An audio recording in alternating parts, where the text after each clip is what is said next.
Et salut à tous, aujourd'hui je suis très impatient puisqu'on teste la MG4, la voiture dont tout le monde parle, puisque une berline compacte, familiale, électrique, hyper optionnée à moins de 23 000 € bonus déduit, c'est absolument hallucinant, ça va faire beaucoup de mal aux voitures européennes. Alors là on teste la version Luxury, donc la version très haut de gamme, mais qui n'est qu'à moins de 29 000 €, je sais pas si vous vous rendez compte les amis, et là-dessus on a tout, hein. Conduite semi-autonome, on a énormément d'options à l'intérieur, CarPlay, on va avoir même une super application mobile. Alors est-ce que ça vaut vraiment le coup? Est-ce que cette voiture, qui est, je vous le rappelle, 100% chinoise, est au niveau des européennes? C'est ce qu'on va voir dans cette nouvelle vidéo.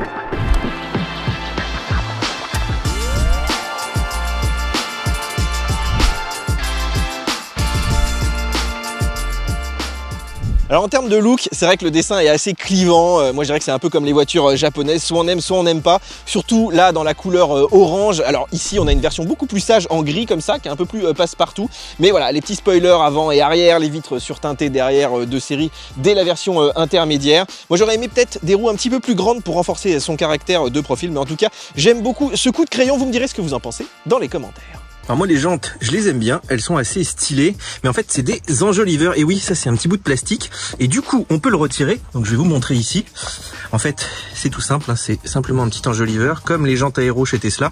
D'ailleurs on voit bien qu'elles sont quasiment pleines ici, et si vous les enlevez vous avez, regardez, une magnifique jante alu qui est franchement stylée.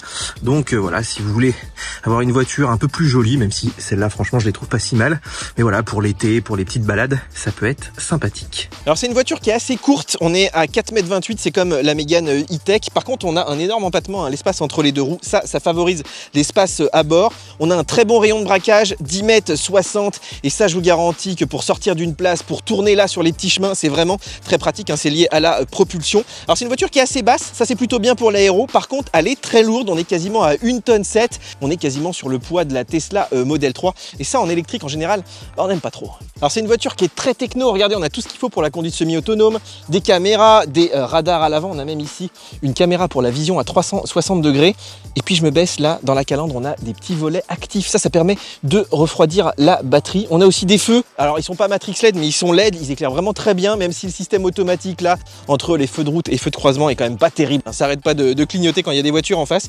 Et puis regardez, un petit détail ici, on a aussi des répéteurs de clignotants, franchement il y a quasiment tout ce qu'il faut.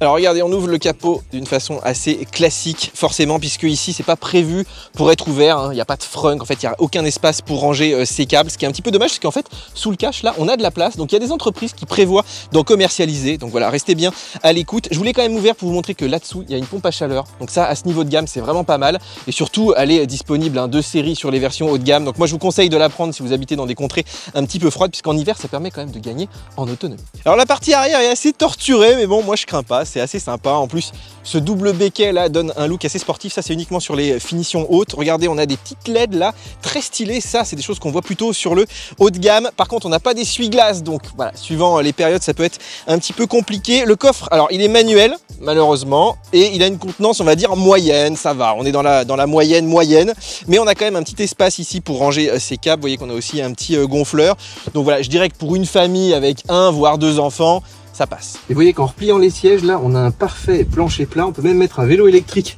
pliable comme ici le Engui Bike là qu'on a testé récemment sur la chaîne. Donc chapeau, hein, on a vraiment une belle surface de chargement, évidemment en sacrifiant les places arrière. Vous voyez, c'est un petit détail, mais là il y a quand même de la condensation. Voilà, bah elle n'est pas MG qui veut, hein. Alors regardez, on a une grosse clé MG assez classique. Bien sûr, on a les rétros rabattables électriquement, c'est quand même pas mal. Mais on a aussi la clé sur smartphone. Alors regardez, là, ça nécessite de la 4G pour l'ouvrir. Donc voilà, ça marche pas partout, notamment dans les parkings. Par contre, on a une option clé virtuelle en Bluetooth. Alors chez nous, ça marchait à moitié. Ça permettait d'ouvrir la voiture, mais pas de la démarrer. Mais en théorie, elle en est capable. Donc ça va peut-être arriver, hein, avec une mise à jour. En tout cas, là, on est au-dessus de Volkswagen, hein, qui n'a pas cette option. Et presque comme chez Tesla. Moi, j'aimerais bien qu'avec un petit update, on ait juste à mettre l'iPhone dans la poche, qu'on puisse partager la clé. Bah, qui sait, ça arrivera peut-être ces prochains mois. Alors la trappe de charge, vous voyez que bon, elle est manuelle, mais surtout elle est côté gauche, donc ça c'est bien pour les superchargeurs, c'est comme chez Tesla, mais vous voyez que si là je veux brancher un câble, je vais avoir le câble sur la route, donc c'est plutôt pas terrible. Après, pour l'ouvrir, voilà, il y a des petits bitonio à enlever, il y a des petits indicateurs lumineux pour la charge, ça c'est du classique. On a de la charge très rapide, 137 kW sur notre version, 117 sur la version standard, donc c'est une voiture qui charge très vite. Ils nous disent une demi-heure, 80%, mais nous on était largement en dessous, la plupart du temps on était entre 20 et 25 minutes, donc ça c'est vraiment pas mal. En courant alternatif, on est dans la moyenne, 11 kW, 6,6 sur la version standard. Donc il faut au moins 6 heures pour charger donc la batterie. On a aussi bien sûr de la charge domestique, même s'ils ne vous fournissent pas le chargeur. Donc je vous mettrai un petit lien sur mes chargeurs préférés, donc n'hésitez pas à aller les voir. Et puis surtout on a une option inédite, c'est le V2L, c'est-à-dire que la voiture va pouvoir fournir de l'électricité, soit pour dépanner notre voiture, soit pour alimenter, je sais pas, un petit réchaud, du matériel de camping. Par contre ils ne vous fournissent pas l'accessoire, même en option. Donc moi j'ai pas réussi à l'avoir par exemple, donc apparemment il faut se le bricoler ou arriver à le trouver sur un site, mais en tout cas ça c'est vraiment sympa. Alors pour charger la voiture, moi j'utilise surtout la prise 220 volts avec le petit chargeur que je vous mettrai en description, qui n'est pas fourni avec la MG4. Ça permet de remettre à peu près la moitié de la batterie en gros en une nuit, 3 kW pendant 10 heures. Ça fait à peu près 30 kWh. Donc ça pour moi c'est suffisant pour 99% des usages. Alors là-dessous on a une batterie qui est extrêmement fine, ça c'est plutôt cool, mais surtout d'une grande capacité. On est à 51 kWh sur la version d'entrée de gamme, ce qui donne 350 km WLTP. Mais nous on a la grosse version, 64 kWh les amis, 450 km WLTP, un petit peu moins sur la Luxury parce qu'elle est un petit peu plus lourde. Mais globalement c'est quand même une voiture qui a une bonne autonomie. Sur autoroute, si vous roulez à 130, vous dépasserez pas les 250, 260. À nous on a testé quasiment jusqu'à 0. Si vous roulez à 110, là vous pouvez atteindre les 300 km, ce qui est vraiment pas mal. Et surtout en ville et à petite vitesse, là sur les petites routes, franchement elle consomme pas beaucoup. Je dirais qu'on arrive à faire 350 vrais kilomètres, voire peut-être même 400. Donc ça c'est plutôt pas mal. En termes d'autonomie, elle est bien positionnée tant qu'on n'a pas le pied trop lourd. Bon les amis, on est à 100% et là on va faire un très grand trajet, plus de 800 km entre Rouen et Nîmes. Voilà, on va passer aussi par Clermont, donc vraiment c'est des endroits où il y a un petit peu moins de bornes que sur la 6, sur la 7. Et du coup il faut préparer son trajet parce que là en fait il n'y a aucun planificateur. Si vous rentrez effectivement l'adresse dans le système GPS intégré, eh bien vous allez avoir absolument aucune indication d'arrêt. Donc il faut utiliser ChargeMap, A Better Route Planner. Voilà, ils vont arriver avec un planificateur. Alors sur les longs trajets, moi j'aime bien, c'est vraiment une voiture qui est très confortable, très sereine, on a du pilote automatique, on a tous les équipements, on a tous les écrans qui tombent bien sous la main, on a un volant aussi en cuir là qui est vraiment très agréable. En plus on n'a pas trop d'angle mort, on voit bien dans les rétros. Deux petits bémols quand même, il y a beaucoup de bruit d'air je trouve dans les montants. Alors c'est une voiture qui est quand même silencieuse, mais c'est vrai que ça peut être un petit peu agaçant éventuellement. Et puis un point aussi, c'est que plus vous allez hausser le rythme, plus vous allez consommer. C'est-à-dire qu'autour de 110 ça va, on a des consos vraiment très raisonnables, 20 kWh au 100, donc là vous pouvez faire les 300 km. Par contre c'est vrai que dès que vous êtes à 130, vous êtes plutôt à 25 kWh au 100 et là on fait plutôt on va dire 230-250 km, ça veut dire qu'il faut s'arrêter en gros tous les 200 km. Donc là il faut rechercher vos bornes, ça devient un petit peu plus stressant. Donc voilà, pas de souci pour faire des grands trajets, mais il faut avoir le pied on va dire assez léger. Sylvia, on s'arrête, on a combien de batterie? Alors on a 41%. Et on a fait combien de kilomètres? 137. Et on a fait du combien de moyenne? J'ai bien conduit, 18. Voilà, il n'y a pas eu beaucoup d'autoroutes. Du coup, premier arrêt, mais on est obligé de s'arrêter un peu avant les 20% parce qu'après, il n'y a pas d'air avant au moins 150 km. Alors la conduite semi-autonome sur la MG4, elle a été beaucoup critiquée à juste titre. Mais c'est vrai que depuis, ils ont fait pas mal de mises à jour. Donc là, on est en mai 2023, on a la toute dernière version. Et franchement, elle a beaucoup de qualité. Déjà, quand vous appuyez sur le volant, là, vous avez juste un bouton pour l'activer. Ça active tout avec le régulateur adaptatif. Ça, c'est vraiment très pratique. Et justement, le régulateur adaptatif, il s'actionne très facilement avec ce petit joystick. C'est en fait 5 par 5, vous voyez là 110, 115, 120, donc vraiment très rapide pour régler votre vitesse. Ensuite regardez, on a un volant, alors il n'est pas capacitif mais il détecte très bien votre présence, c'est à dire qu'il ne bip jamais, donc vous mettez juste la main comme ça suffit, vous n'avez pas besoin de forcer comme chez d'autres constructeurs, notamment chez Tesla.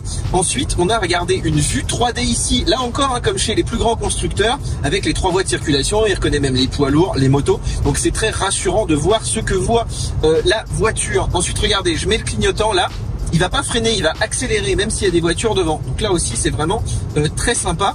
Après on a aussi tout ce qui est détecteur d'angle mort, bref on a toutes les options qu'on trouve désormais chez les grandes marques. Alors par contre il y a 3 choses que j'aime pas trop. Déjà la première c'est la lecture de panneau, regardez on est sur une zone 110 et il clignote à 70 parce qu'il a vu un panneau 70, en fait il n'est pas capable vraiment de trier les panneaux, donc en fait cette lecture pour l'instant ne sert à rien. Ensuite un autre truc que j'aime pas, c'est que s'il y a une voiture qui est devant vous, qui roule plus lentement, en fait il va freiner un peu au dernier moment et c'est dommage qu'il freine pas progressivement pour vous laisser le temps de doubler. Donc effectivement si vous arrivez dessus, vous êtes comme ça un petit peu freiné brutalement.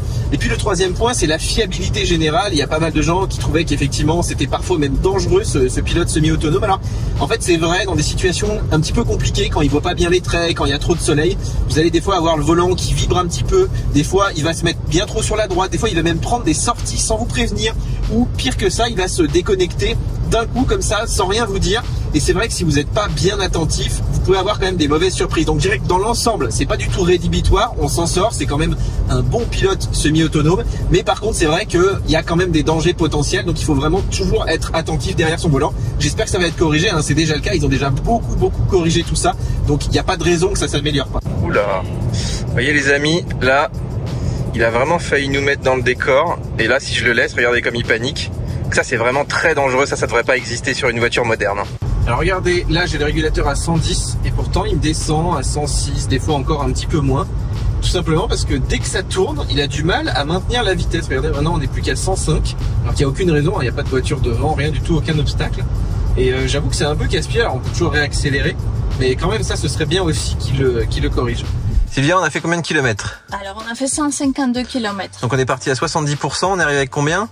À 10% pile. Voilà, donc 60% pour faire 150 km, à combien de moyenne? 22,8. Enfin 23 à peu près. Voilà, et t'as roulé à peu près à 130, pas mal, une bonne partie du temps. Hein. Oui. Donc on arrive quand même à faire du 22-23, ça reste à peu près correct. Donc là on va charger une nouvelle fois. On charge à 100% ou à 80%? À 100%. À 100 on essaye? On va voir. Je sais pas si t'as vu Sylvia, mais on a fait le 10-50% en 10 minutes. Donc vraiment hyper rapide. En fait, il maintient bien là les 137-138 kW pendant largement la moitié de la charge. Ça c'est vraiment cool. Hein. Ouais. Bon, Sylvia, on a chargé presque à 100% là. Presque. On tente les 260 km jusqu'à la prochaine borne. Ça va être notre gros test d'autonomie. C'est moi qui conduis? Eh oui, moi je suis optimiste. Ah ouais, donc on va voir. Je vais essayer de pas dépasser les limites et on va voir si on arrive à faire 260 km en roulant à 130 tranquille dans le massif central et tout. Hein. Tranquille. Donc les amis, c'est parti. Alors, vous voyez qu'aujourd'hui on a un peu de pluie et les essuie-glaces, franchement, sont assez efficaces. Par contre, il n'y en a pas à l'arrière et surtout, ils sont pas automatiques. Donc, vous avez 3 niveaux et puis un petit réglage intermédiaire aussi. Donc voilà, c'est pas dramatique, mais c'est étonnant. D'habitude, quand il y a des phares automatiques, on a souvent quand même les essuie-glaces. Bon, Sylvia, j'ai besoin d'un avis féminin sur cette voiture parce que nous, tu vois, les mecs, on aime bien le châssis, le côté un petit peu sportif. Déjà, est-ce que tu es bien assise? Alors, je suis bien assise. Les sièges sont très confortables. Après, tout ce qui est conduite semi-autonome, personnellement, je l'ai enlevé. Je trouve qu'elle est dangereuse. La voiture, elle bouge tout le temps par les volants. Il n'arrête pas. T'as l'impression qu'il y a un mec qui te tire le volant tout le temps, non? Oui. Après, j'aime beaucoup qu'elle fait aucun bip. Ah, ça c'est rien cool. Qui nous perturbe pendant les trajets. Et le confort de conduite, là, le volant et tout. J'aurais préféré un volant un peu plus petit, mais je pense pareil que quelqu'un d'autre. Les hommes, peut-être toi, t'aimes bien, donc c'est un avis perso. Nouveau ça sur les airs Total. Tu peux nettoyer ton pare-brise? Bientôt l'été en bikini. Le bikini on l'attend, mais là il fait froid encore. Hein. Bon les amis, on s'approche des 5%. On a encore toute la puissance de la voiture. Il nous reste 10 km à faire. Donc voilà, on tente vraiment d'aller jusqu'au bout et on va arriver à faire donc entre 250 et 260 km. On est en partie à 97% et on va arriver, je pense, autour de 3%. Donc vous voyez que 250 km, c'est quand même le max qu'on peut espérer sur autoroute en roulant à 130, parce que là on est quand même à 117 de moyenne. Par contre, si vous roulez à 110, je pense que vous pouvez aisément atteindre les 300 km. Bon les amis, on est arrivé avec 1% de batterie vraiment. Là on a testé ça jusqu'au bout. Regardez, on a fait 256 km, on est parti à 97%. On a fait du 113 de moyenne, mais franchement j'étais à 130 quasiment tout le long. C'était assez vallonné, donc je pense que c'est quand même assez bien représentatif. On a fait du 23 kWh au 100, ce qui est pas affreux, mais ce qui est pas incroyable non plus. Et donc ça veut dire en gros que si vous roulez à 130, vous avez plutôt 250 km d'autonomie. Si vous roulez à 110, on sera plutôt près des 300. Et si vous chargez qu'à 80%, vous serez plutôt à 200 km en roulant à 130 et 250 km en roulant à 110. Voilà, je pense que c'est un petit peu ce qu'on a mesuré en tout cas là pendant nos quelques milliers de kilomètres. Alors côté motorisation, vous allez voir, c'est extrêmement joueur. On a beaucoup de puissance puisqu'ici on a une propulsion entre 170 et 204 chevaux. Donc le moteur est situé sous le train arrière. C'est un moteur synchrone de 250 Nm de couple. Donc vous voyez qu'on a quand même de la pêche. La Vmax est à 160 km/h. Le 0 à 100 sous les 8 secondes. Et le plus amusant, c'est que la version d'entrée de gamme est presque plus joueuse. En tout cas, elle est un petit peu plus rapide à cet exercice que notre version Luxury parce qu'elle est un peu plus légère. Mais dans tous les cas, vous allez le voir, on s'amuse très bien. On a un excellent châssis, un moteur vraiment péchu. Donc c'est vraiment un vrai plaisir à conduire. Alors vous voyez au péage, c'est très pratique ça pour mettre la petite carte. On est en mode sport, on va se faire un petit 0 à 100 les amis. Alors c'est pas un foot de guerre, on est quand même sous les 8 secondes. Donc je vais accélérer un bon coup. Attention, il y a les gendarmes, on fait quand même attention. Ça envoie un peu, il n'y a pas le coup de pied aux fesses hein, clairement. Mais on va dire que ça suffit en tout cas. Je pour les bonnes reprises. Et alors amusant, le 0 à 100 est plus lent sur cette version Luxury que sur les versions d'entrée de gamme, puisqu'en fait on a une voiture plus lourde et avec le même moteur, c'est logique. On va un peu moins vite, mais du coup c'est un peu frustrant, on a payé plus cher pour une voiture qui est un petit peu moins performante. Alors, petit mode sport pour s'amuser un peu sur les petites routes, avec prudence évidemment, mais voyez qu'on a un châssis qui est vraiment exceptionnel, une voiture qui vire à plat. On a des très bons freins, regardez, franchement hyper efficace. L'ABS est très bon, l'ESC aussi, on se fait jamais peur, même sur le sol mouillé, hein, malgré la propulsion et les 200 chevaux. Donc oui, une voiture très joueuse.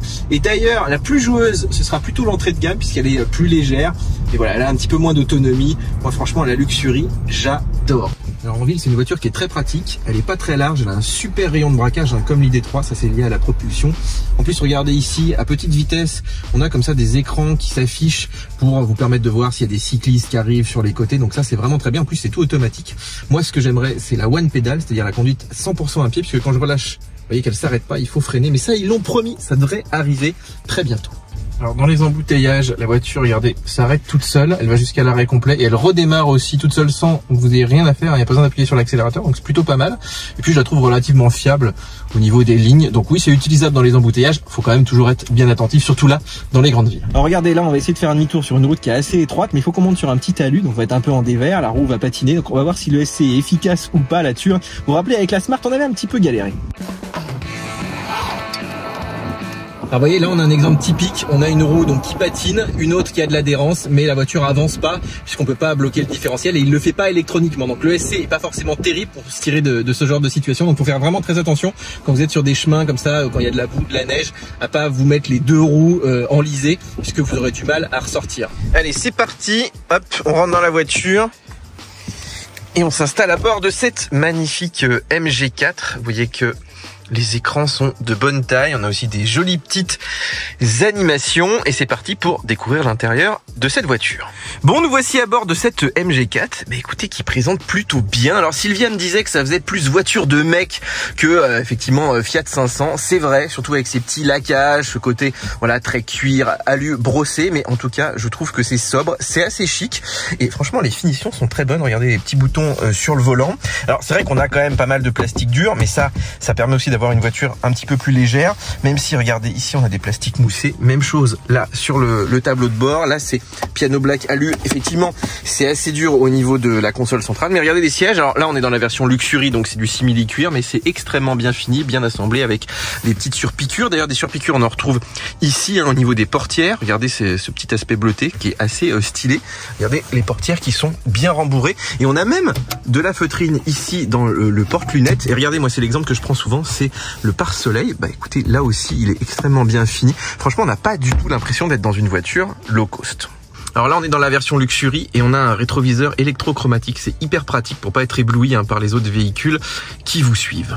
Alors vous voyez le siège conducteur qui est réglable dans toutes les positions électriquement, donc ça c'est plutôt pas mal. Par contre il monte pas très haut, là par exemple je suis vraiment au max et si vous êtes petit c'est un petit peu juste. Alors par contre sur le siège passager on peut régler quand même l'assise bien sûr, mais pas sur la hauteur, donc ça c'est assez étonnant, d'autant qu'on est assis assez bas et vous voyez le tableau de bord est quand même assez haut, donc pour les gens petits on a vraiment l'impression d'être assis très très bas. Alors un truc que j'aime bien c'est qu'on a des vrais boutons physiques, regardez ici pour les commandes de vitesse, même pour la sécurité enfant, ça c'est hyper pratique. Sur le volant aussi, pas de tactile, donc on a des vrais boutons ici et là également avec les petits joysticks et y compris sur l'écran, vous voyez que bon alors évidemment on va le voir, hein, il y a des réglages de clim tactile qui sont un peu pénibles, mais là on peut quand même mettre le dégivrage, les warnings, régler le son, donc sans être trop distrait à jouer dans les menus, ça c'est plutôt pas mal. Même chose pour le sélecteur de boîte, pour le parking, donc ça face par exemple au groupe Volkswagen qui a mis beaucoup de tactile y compris sur les vitres, c'est un argument de poids. Alors un petit mot sur les commodos, vous voyez que à gauche c'est les phares, donc ils sont aussi automatiques, hein, on peut les activer ou pas, mais c'est vrai qu'ils sont pas très efficaces sur la route, moi j'ai pas beaucoup aimé. Et puis à droite c'est tout ce qui est essuie-glace, là aussi avec les réglages de sensibilité, donc voilà des commodos rapidement accessibles et ça c'est quand même une bonne chose. Alors regardez, quand vous arrivez dans la voiture, il faut presser le frein quelques secondes et attendre voilà que le système vous dise ready, et quand vous êtes ready, vous pouvez actionner drive, mais attention parce que là si vous relâchez le pied, la voiture s'en va. Voilà, par défaut il n'y a pas de auto hold, il faut le régler dans le menu. Alors il y a beaucoup de rangements, regardez ici déjà dans les portières il y a des grands bacs et d'ailleurs on arrive même à mettre une bouteille d'1,5 litre, donc ça c'est une bonne référence je trouve. On a aussi donc ici une zone de charge sans fil, on en a qu'une par contre, donc voilà, si madame veut charger, monsieur milieu doit se brancher en filaire. Alors regardez justement, les branchements sont là-dessous. Une prise USB-A, ça c'est pour CarPlay, donc c'est un peu pénible, il faut vraiment un câble USB-A pour CarPlay. De l'USB-C pour la charge rapide, donc on a quand même 2 ports, plus la prise allume-cigare. Vous voyez qu'on a 2 portes gobelets qui sont pas mal, mais par contre, vous voyez que si vous avez des bouteilles un peu hautes, ça peut quand même cogner dans la console centrale. On a une petite zone ici très pratique. Moi j'ai mis les cartes de charge, les AirPods par exemple, que vous pouvez fermer avec un petit volet, donc ça c'est très pratique hein, si vous voulez pas qu'on voit ce qu'il y a dedans. On a encore ici un petit filet et puis un accoudoir central qui est assez vaste, alors qui est pas réglable par contre en hauteur, voilà, mais je trouve qu'il est quand même déjà à bonne hauteur. Et puis on a bien sûr une boîte à gants qui est pas extraordinaire, mais regardez, on peut mettre le carnet d'entretien et encore 2-3 affaires sans trop de soucis. Donc globalement une belle console centrale, des belles zones de rangement. Alors regardez dans le pare-soleil, si j'ouvre le miroir là, il n'y a pas de lumière de courtoisie, ça c'est un petit peu dommage, y compris sur la version Luxury. Et par contre ici on a une zone pour mettre les tickets de péage, mais moi je préfère quand c'est à l'intérieur, si jamais vous oubliez la carte dans la voiture, ça se voit pas, alors que là ce sera quand même très visible. Alors regardez là-haut, on a des petites lumières, voilà, une chacun, ça c'est plutôt pas mal. Donc je vous le disais, le porte-lunettes ici, bon tout ce qui est SOS, etc. Je vais pas revenir dessus. Par contre regardez, les boutons pour verrouiller la voiture sont ici, donc ça il faut le savoir, mais c'est assez pratique finalement et c'est des vrais boutons, hein, ils sont pas tactiles. Alors comme chez Tesla, regardez, il n'y a pas de poignée, même côté passager, côté conducteur non plus, ça c'est quand même un petit peu casse-pied. Moi j'aime bien mettre la main en l'air comme ça, bon bah tant pis quoi. Alors regardez, ça c'est un petit menu hyper pratique, ça me manquait dans pas mal de voitures, il vous dit si la trappe de charge est ouverte, il y a un petit capteur, c'est quand même pas mal. Bon, faut que je vous parle de la clim parce que je trouve qu'elle est pas très pratique. En fait, la plupart du temps, vous êtes en train de conduire, donc vous avez CarPlay, vous avez ce menu-là, et vous dites tiens, je vais allumer la clim. Donc vous appuyez ici, et en fait la clim là devient réglable. Donc vous pouvez régler le flux. Ah, et elle a disparu. Je sais pas si vous avez vu, elle a disparu tout simplement. Et en fait ça, c'est lié au fait qu'il y a une tempo. Donc là, par exemple, si je l'éteins, elle va apparaître. Mais même si là, je fais des réglages, par exemple, je la rallume. Regardez, voilà, je règle la température, je vais mettre par exemple 22 là, et vous voyez, elle a disparu. Donc ça c'est quand même hyper casse-pied, et surtout on a envie de recliquer sur ce bouton, mais en fait qui sert à faire on-off, donc c'est un petit peu ridicule, mais c'est une manière, on va dire, assez rapide d'accéder à la clim, mais moi j'aurais préféré par exemple des boutons de température ici plutôt que des boutons du volume. Alors pour pallier ce problème, regardez, vous pouvez paramétrer le bouton de raccourci pour avoir accès à la clim ici. Donc en fait ça c'est pratique puisque juste avec des petits coups de joystick comme ça, vous pouvez régler rapidement le flux et la température. Par contre le passager lui ne peut pas le faire, hein, ça c'est un petit peu dommage. Et le passager lui, s'il veut régler la clim correctement, il est obligé de cliquer là-haut et là il a accès enfin au menu de clim. Alors regardez ici, ça me permet aussi de vous montrer que ici on a accès au siège chauffant. Alors voilà, il y a plusieurs positions possibles. Vous avez aussi le volant chauffant, lui il n'y a qu'une seule position, mais vraiment à ce niveau de gamme d'avoir les 2 sièges chauffants plus le volant chauffant, c'est pas mal. On peut aussi régler évidemment d'où proviennent les flux, on peut aussi les rediriger, mais ça c'est manuel, donc il faut utiliser vos petits doigts ici, mais c'est plutôt pas mal, c'est plus rapide que d'aller dans les menus. Et vous voyez qu'on a aussi quelques petits réglages ici, par exemple le volume d'air en mode automatique, le dégivrage automatique de la lunette arrière, ou alors là c'est l'activation de la clim en mode éco ou pas, donc ça c'est à vous de choisir, mais c'est pas mal, c'est une clim qui est assez simple d'utilisation finalement.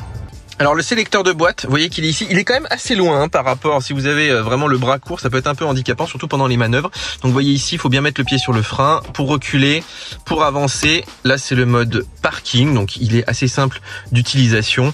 Vous avez aussi le frein que vous pouvez mettre manuellement si vous n'avez pas mis le auto hold. Donc voilà, on va dire que ça va, même si moi je préfère maintenant les commodos au volant. Alors un mot rapidement sur le volant, sur les petites commandes ici, vous voyez qu'on a 2 joysticks. Alors à gauche c'est plus tout ce qui est conduite, pour activer et désactiver la conduite semi-autonome. Ça c'est le mode de conduite, enfin vous pouvez le régler, hein, je vais vous montrer juste après, mais moi je trouve que c'est le plus sympa. Et puis ici en fait ça permet de régler soit la vitesse du régulateur, soit la distance, vous voyez, qui vous sépare du véhicule, voilà, qui vous précède. Donc ça c'est assez pratique, c'est vraiment bien construit. Ici c'est plutôt tout ce qui est multimédia ou accès aux données de l'écran. Et en fait quand vous avez la petite icône là-haut qui est lumineuse, vous voyez ici, c'est que vous avez accès en fait au menu de l'écran. Voilà, donc avec le petit joystick. Si vous appuyez un coup ici, là on passe au changement de piste, changement de radio, vous voyez ici, là, voilà. Et puis si vous appuyez ici, donc ça dépend un peu ce que vous avez mis sur ce bouton de raccourci, moi j'ai mis la clim, mais là ça va être tout le temps la clim.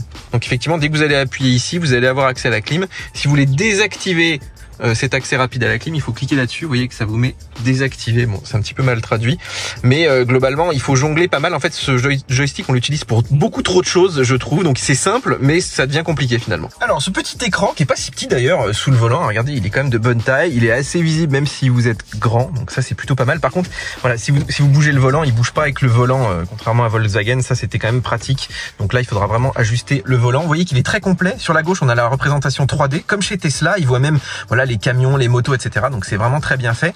Là, c'est si vous avez activé ou pas la conduite semi-autonome, le sélecteur de boîte. Ça, c'est le type de conduite que vous pouvez régler. Alors moi, j'ai configuré le bouton de raccourci ici pour changer. Vous voyez, mode sport, mode custom, etc.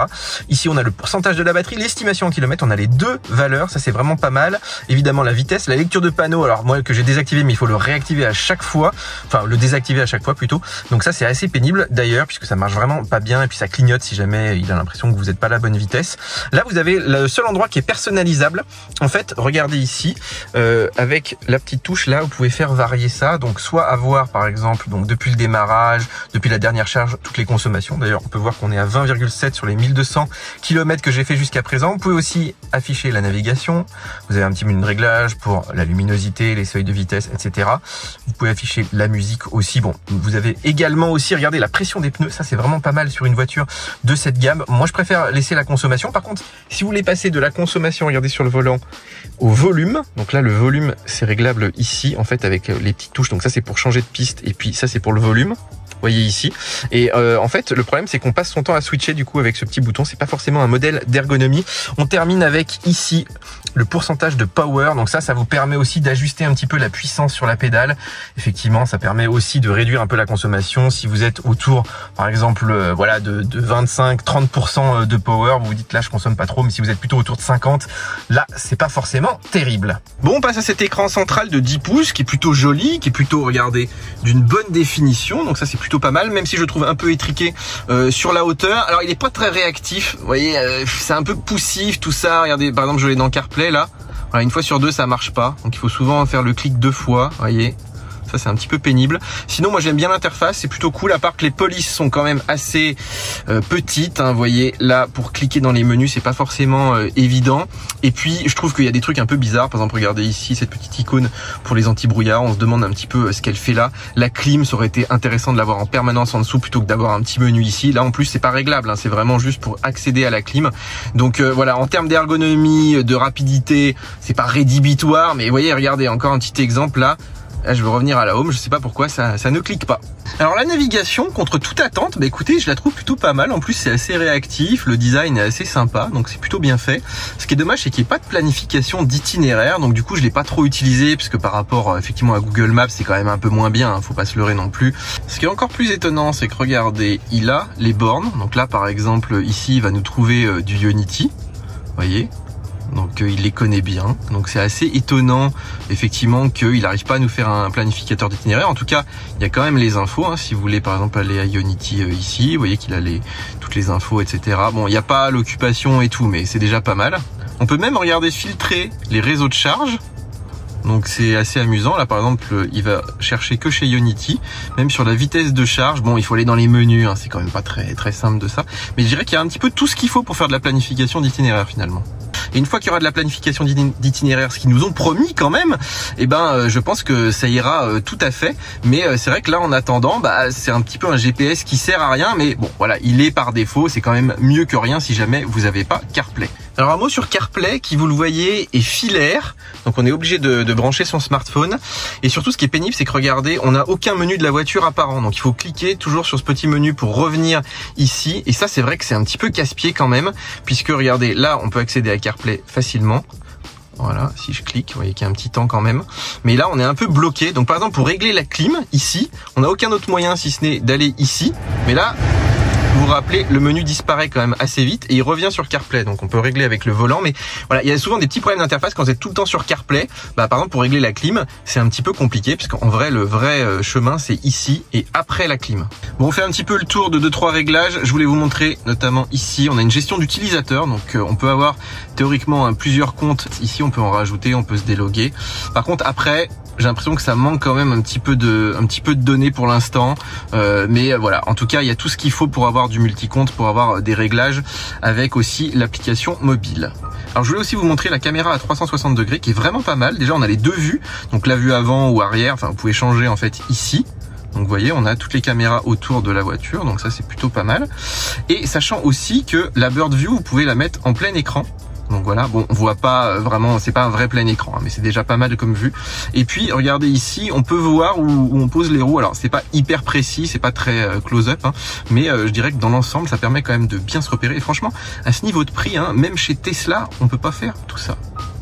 Alors un truc amusant, il y a un menu vidéo mais il n'y a pas de Netflix hein, derrière. En fait il faut mettre des disques, enfin des clés USB plutôt au format MP4, Move, etc. Donc il faut avoir les films, c'est un petit peu l'ancienne école. Si vous voulez faire du streaming, moi je vous ai testé des boîtiers CarPlay qui sont beaucoup plus efficaces que ça, juste qui se mettent en fait sur la prise USB. Bon, on va dire que voilà, si vous avez des films, vous pouvez toujours les mettre sur votre clé USB, mais il faudra effectivement que le format soit reconnu. Bon, on a un petit menu de réglage, je vais pas trop le détailler puisque là vous avez la version du système. Vous voyez ici tout ce qui est voilà, unité de mesure. On a aussi du Bluetooth, donc très pratique. On a le réseau sans fil. On a aussi le point d'accès sans fil au véhicule. Ça c'est plutôt pas mal, hein. Donc vous pouvez vous connecter au réseau de la voiture. Voilà, gestion des trafics du données. La voix, bon voilà, moi je l'ai désactivé parce que c'est vraiment pas incroyable. On a aussi tout ce qui est volume sonore. Les mises à jour du système, on peut le mettre à niveau, donc ça c'est assez pratique, ça marche plutôt pas mal. Ça marche aussi apparemment en USB, mais ça marche en OTA aussi.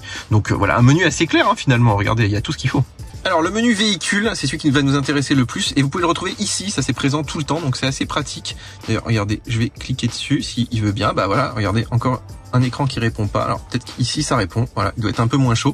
Donc là on va pouvoir régler toutes les préférences de conduite, donc la puissance du moteur, vous voyez la direction aussi, la force sur la pédale, la récupération d'énergie que j'ai mis à fort, même s'il n'y a pas de mode one pédale, ça c'est vraiment dommage. Alors vous voyez que là, voilà, il a du mal à défiler, c'est assez fou. On a le mode d'économie d'énergie. Alors, il y en a qui me disent qu'ils arrivent à récupérer 10% avec ce mode d'économie d'énergie. Bon, moi, ça n'a pas été le cas, mais bon, j'ai peut-être pas eu la voiture assez longtemps, donc c'est toujours utile. Ça permet un peu de limiter la puissance dans la pédale. MG Pilote, c'est l'équivalent de l'autopilote. Donc vous pouvez le mettre en mode normal, en mode limiteur, en mode régulateur. Vous avez la reconnaissance des panneaux. Alors ça, il faut le désactiver à chaque fois, sinon il vous met des alertes, c'est un petit peu pénible. Mais bon, à chaque redémarrage, il se remet en route. Aide au maintien dans les voies, très pratique évidemment. Et le mode d'assistance qui est soit le ping-pong, soit vraiment le maintien dans les voies. Donc ça, c'est plutôt pas mal. Les alertes, franchement, il n'y en a pas trop, même si on peut les désactiver. Vous voyez, c'est quand même assez cool. Il y a tout ce qui est système anti-collision, le mode d'assistance aussi, si vous voulez juste des alertes ou du freinage automatique. La sensibilité des alertes. Après, regardez, si vous cliquez, vous avez à chaque fois... Alors là, il n'y en a pas, mais souvent, il y a une petite bulle qui vous explique un petit peu les fonctionnalités. Par exemple, la surveillance des angles morts, ce qui est quand même cool d'avoir. L'aide au changement de voie, il vous indique s'il y a une voiture qui arrive derrière. Il peut vous faire un freinage éventuellement. Vous voyez qu'on a des avertisseurs aussi si on a la portière ouverte et qu'il y a une voiture qui arrive. Ça, on l'a pas dans toutes les voitures. Avertisseur de collision avant. Somnolence aussi. Moi, bon, je l'ai laissé activer, c'est pas trop embêtant. Après, on a le menu commodité. Donc ça sert par exemple à régler les touches de réglage rapide du volant. Vous voyez qu'à gauche, j'ai mis le mode de conduite, à droite la clim, et vous pouvez effectivement changer ça éventuellement pour mettre la source sonore par exemple. Le rabattement automatique des rétroviseurs, le verrouillage automatique des portes, voilà, en utilisant les clés. Est-ce que vous voulez que ça rabatte uniquement effectivement le conducteur ou toutes les portes, ça c'est à vous de voir. Après, on a tout ce qui est menu éclairage, donc avec les éclairages d'ambiance, la gestion automatique des feux aussi, la réponse de la voiture, ça c'est quand vous fermez la voiture. Voilà, est-ce que vous voulez un klaxon? Moi j'ai mis le klaxon, c'est quand même utile. La gestion automatique des feux de route, vraiment pas terrible sur cette voiture, mais bon, ça a le mérite d'exister au moins, c'est déjà pas mal. Et puis dernier réglage de sécurité, alors là pour l'instant il y a que le auto hold, voilà, qui était désactivé chez moi, donc je l'ai réactivé ici. Alors on a un petit menu genre centre de contrôle de l'iPhone, regardez comme ça. Et là on a rapidement la luminosité, on a tout ce qui est volume du téléphone, volume de la voix, si on veut désactiver le Wi-Fi, le Bluetooth rapidement, le SC aussi, et puis effectivement le auto hold, même le verrouillage des portes. Donc voilà, si jamais vous cherchez un peu les fonctions, c'est accessible rapidement, ça c'est vraiment très pratique. Bon, je vous montre un petit peu la radio, c'est rigolo, c'est un petit peu à l'ancienne, vous pouvez mettre vos stations préférées. Bon, rien d'incroyable ici, vous avez quand même la radio numérique et la radio classique. Alors puisqu'on charge, regardez, je vous montre le menu de charge, donc on voit la puissance de la borne, ça c'est vraiment très pratique. On peut mettre aussi des limites de charge et puis il vous donne des petits conseils, hein. En mode voyage 100%, sinon plutôt 80%. On peut terminer la charge, on peut fixer un courant maximal, par exemple à 6 ampères si vous n'êtes pas sûr d'autres installations électriques. Vous pouvez déverrouiller la borne ici. Vous avez aussi bien sûr le pourcentage de la batterie, l'estimation en kilomètres. Là, vous pouvez programmer la charge. par exemple entre 22h et 6h. Par contre, vous pouvez pas le faire tous les jeudis, tous les week-ends, etc. Ça, ce serait bien que ça arrive par mise à jour. On peut le laisser continuer à charger après l'heure programmée. On a aussi du V2L, donc pour redistribuer le courant, par exemple, j'en sais rien, des accessoires de camping. Mais là, voilà, j'ai pas pu tester parce que j'avais pas le matériel et ils en fournissent pas pour l'instant. En tout cas, on peut pas le commander chez MG. Alors regardez, ça c'est un petit détail. On a beau être chez les Chinois, mais ouais, quand on claque la porte, il y a un bon bruit sourd. Ça fait vraiment très quali. Alors écoutez les amis, à l'arrière, le confort est royal. Vraiment, les sièges sont hyper confortables, même si je trouve que l'assise est un peu basse. On a un peu les genoux dans le menton, mais on va dire que globalement ça va. On a des petites aumônières, y compris, regardez ici, pour mettre les téléphones. Ça, c'est quand même assez pratique. On a un super appuie-tête. C'est très confortable. En plus, il y a de la place sous les sièges. C'est-à-dire que même avec le siège vraiment reculé, on peut mettre les pieds sous le siège. Ça, c'est assez pratique. Et regardez, je me déplace sur la place centrale. Alors, il fait quand même sombre ici, hein, parce qu'on n'a pas de toit panoramique. Mais ici, écoutez, j'ai pas d'appui-tête. Donc ça, c'est un peu dommage. Mais par contre, il n'y a pas d'accoudoir central. Donc, voilà, on va dire que c'est un petit peu plus confortable que d'habitude, même si je ferai pas, franchement, 500 km comme ça. Je peux avancer les pieds puisque la console centrale est un peu reculée, mais par contre, j'ai quand même un petit tunnel de transmission. Ça, c'est dommage en 2023 sur une voiture 100% électrique. On a aussi une prise USB, mais c'est que de l'USB-A et on en a qu'une pour 3 passagers. Ça fait quand même un petit peu juste. Mais je dirais que voilà, là je pinaille un peu. Disons que pour 4 passagers, on se sent vraiment très bien dans cette voiture. Alors regardez, c'est un petit détail, mais ici on a une petite bande pour l'isofix. Voilà, pour les enfoncer ici. Mais si vous n'avez pas d'isofix, pas de siège auto, vous perdez pas en confort, hein, donc ça c'est plutôt cool. Alors regardez, je me suis mis au milieu pour profiter du sound system, jusqu'à 6 haut-parleurs dans cette version Luxury et franchement, ils sont de super qualité. J'étais vraiment bluffé par la musique à ce niveau de gamme, hein, toute proportion gardée évidemment. Par contre là, c'est la seule place qui profite de la clim puisque voilà, il n'y a pas de bouche de clim, que ce soit à gauche ou à droite. Et ça, c'est assez étonnant sur ce véhicule, hein, dans les 308 Mégane et tout maintenant, il y en a à l'arrière. Bon, allez, c'est pas dramatique non plus. Alors vous voyez qu'on a les vitres électriques, donc ça c'est assez pratique. Et regardez, elles descendent jusqu'en bas. Voilà, c'est un petit détail, mais ça a son importance. Et puis regardez ici, on a un petit vide-poche avec de l'antidérapant. Ça, c'est quand même plutôt pas mal. Et c'est marrant parce que l'antidérapant, on n'en a pas dans les portières, y compris à l'avant. Bon, petit tour de l'application mobile. Vous voyez que voilà, elle a l'air assez sympa, assez complète. Déjà, ça c'est la fonction principale quand vous la lancez. Donc vous voyez si elle est verrouillée ou pas. Vous pouvez la déverrouiller à distance, ça marche en 4G. Vous pouvez localiser le véhicule, bien sûr.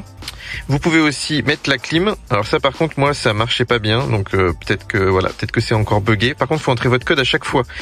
Donc là vous voyez ici activation de la clim et même chose si vous voulez par exemple la verrouiller ou déverrouiller. Vous voyez, il faut entrer le code, donc c'est un peu rébarbatif, c'est vraiment pas, c'est un truc d'appoint en fait, c'est pas du tout pour le quotidien. Alors on peut aussi prévoir un voyage, mais vous allez voir, c'est quand même pas incroyable. Donc là par exemple, imaginons, je suis à Nîmes, je vais à Paris, donc il me dit le nombre de kilomètres, mais on n'a aucune option. Et là, si vous pensez qu'il va vous indiquer les bornes de recharge, non, ça c'est juste voilà une borne de recharge, je sais pas. Après vous avez tout ce qui est gestion de la charge, donc la batterie, vous pouvez commencer la charge, donc ça c'est plutôt pas mal. Vous pouvez programmer des charges aussi, vous voyez, avec une heure de départ, une heure effectivement de fin. Vous pouvez aussi programmer le chauffage de la batterie, donc ça c'est si jamais vous voulez charger, donc ça peut être pas mal pour charger rapidement, par exemple si vous avez la batterie déchargée. Donc ça c'est une option qu'il y a sur très peu de voitures. Et puis bien sûr on peut déverrouiller la trappe, commencer à charger, enfin c'est quand même assez complet mine de rien. Alors dans le profil, regardez, c'est bizarre qu'il l'ait mis là, mais on a ce qu'on appelle la clé numérique.